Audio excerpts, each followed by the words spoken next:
Hello, everyone. Nice to be back. Sorry I've been away for so long. These economic times have caused a bit of upheaval, but hopefully, this will be the start of regular podcasting and posting once again for 2009.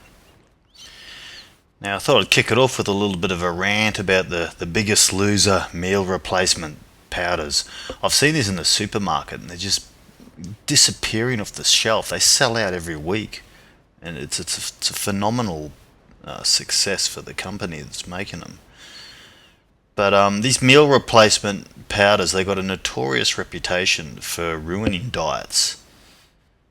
Many dietitians criticize them because, and well, for good reason, because they take you away from eating natural foods, and they have a massively high sugar content, not to mention zero fiber. Unfortunately, the only people that really understand this are serious trainers. Recreational trainers have a general idea that they're no good, but most people like us that are actively involved in exercise instinctively know that you can't live on these meal replacement powders. I mean, you need whole food. If you really want to change your body and get the results that you want, it's got to be through eating whole food. Unfortunately, obese people just don't seem to have a clue about this because they just, generally they have no interest in learning about nutrition, but they are desperate to change themselves. And that's where the slick marketing of these meal replacement powders take advantage of their desperation and lack of education. And you add in the support of TV programs and weight loss clubs, and these people are completely sucked into a dieting subculture that's hard to escape from. And the Biggest Loser is just the latest one to jump on the diet bandwagon. These meal replacement powders have been around for a long, long time. They usually got other forms you've seen them in as some alleged doctor or pharmacist or dietitian endorsing them, and the reality is it's an actor on TV. And they try to gain credibility by putting someone that you think's a qualified professional there and endorsing the product. But they're all the same. They're just basically sugar and skim milk. And they got actors promoting them. But people believe it. They see it. They want to latch onto something to believe in. And then they go for it. So I really don't know how we can change people and make them see the light about what they're really like. There was a girl at work that I offered protein powder to instead of the meal replacements. The diet wasn't working for her. She wasn't losing any weight at all.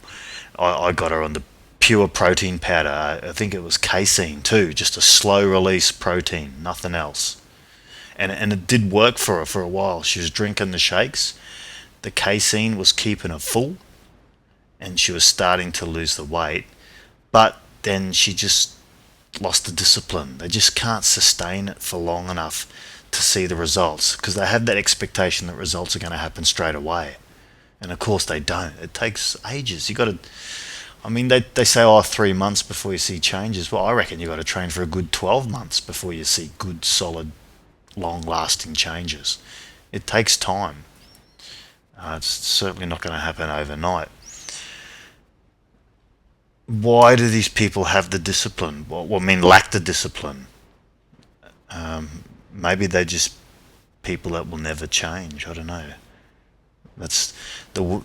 I don't know if that's the way the world is, that there'll always be people like us that are just so focused and motivated to exercise, and there are others that will never become that way for them. They just won't make the changes in their life that they need to.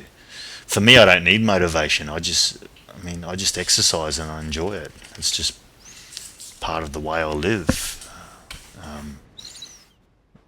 Maybe that's the difference.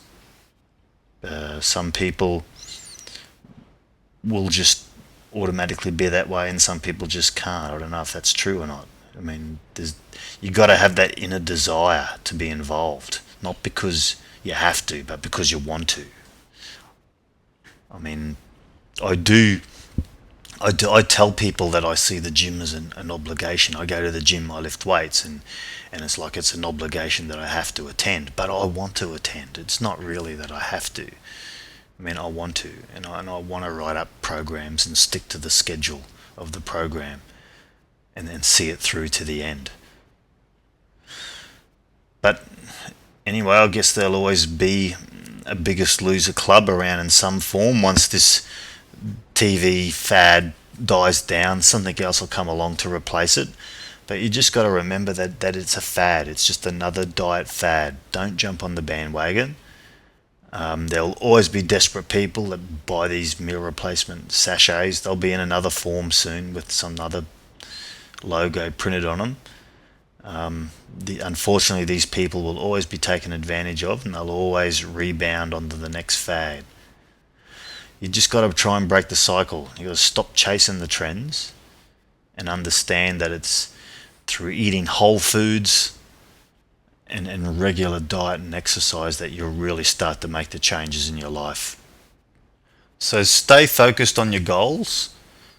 Keep up your training and don't fall for the fads. The quick fix is never there. It's never going to work. It's just a mirage. And keep training and have fun, and I'll talk to you again soon. See ya.